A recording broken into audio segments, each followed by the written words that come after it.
فزورت النهارده عن فيلم من انتاج سنه 57 وهيعتبر من افضل الافلام في تاريخ السينما العالميه كلها. خليكم معايا، انا كريم الخولي ودي فوازير فلاش باك. شهري كلم شهري علم شهري سلم شهر لما وصلنا لأجمل شهر.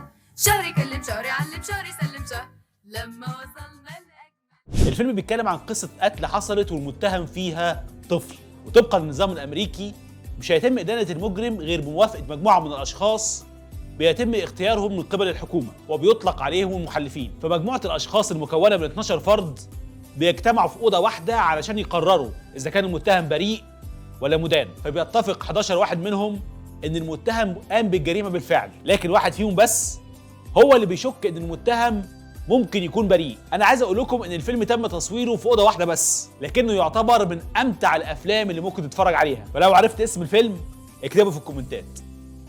سلام.